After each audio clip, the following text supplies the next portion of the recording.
వ్యవసాయ రంగంలో పెట్టుబడులు తగ్గించి ఆదాయం పెంచుతామంటోంది ప్రభుత్వం.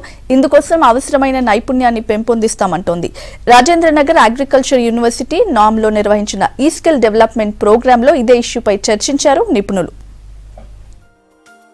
వ్యవసాయ రంగాన్ని మరింత అభివృద్ధి చేయడమే లక్ష్యంగా ముందుకెళ్తోంది రాష్ట్ర ప్రభుత్వం.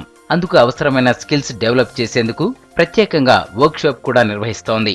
హైదరాబాద్ ప్రొఫెసర్ జయశంకర్ అగ్రికల్చర్ వర్సిటీలో కార్యక్రమాన్ని మంత్రి పోచారం షురూ చేశారు. ఈ వర్క్షాప్ కు కేంద్ర వ్యవసాయ అడిషనల్ సెక్రటరీ రాఘవేంద్ర సింగ్ తో పాటు దక్షిణ భారతదేశ రాష్ట్రాల నుంచి సంబంధిత అధికారులు, వ్యవసాయ రంగ శాస్త్రవేత్తలు పాల్గొన్నారు.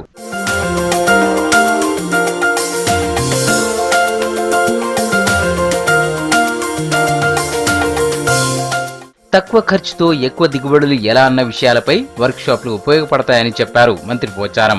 వ్యవసాయం దండగా అనే పరిస్థితిని మార్చి వ్యవసాయం ఓ పండగగా మార్చే స్థితిని తెస్తామన్నారు. వ్యవసాయ ఆధారిత పరిశ్రమలు రావడం చాలా ముఖ్యం.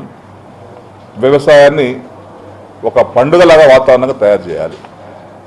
వ్యవసాయం అనేది దండుగనేటువంటి వాతావరణం నుంచి వ్యవసాయాన్ని పండుగ వాతావరణం తీసుకొచ్చడానికే ఈనాడు రాష్ట్ర ప్రభుత్వం అనేక రకాలైనటువంటి కొత్త ఒరబడితో మేము ముందుకు వెళ్తా ఉన్నాం.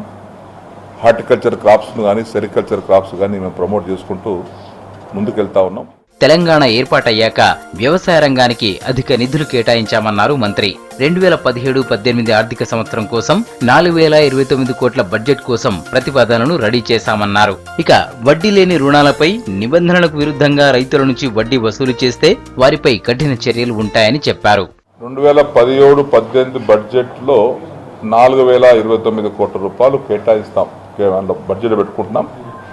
బడ్జెట్ ఆమోదం పొందిన వెంటనే ఆ 4000 కోట్ల రూపాయలు బ్యాంకులో చెల్లిస్తాం. 1,00,000 రూపాయల వరకు తీసుకున్నటువంటి వ్యక్తికి వడ్డీ లేని రుణం ఇస్తున్నాము. 1,00,000 నుంచి 3 లక్షల వరకు పావుల వడ్డీ వసూలు చేయమన్నాము.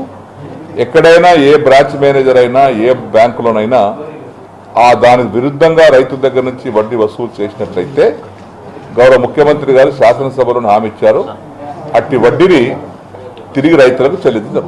8 రాష్ట్రాల నుంచి 400 మందికి పైగా రైతులు ఈ వర్క్షాప్ కు హాజరై తమ అనుమానాలను నివృత్తి చేసుకున్నారు.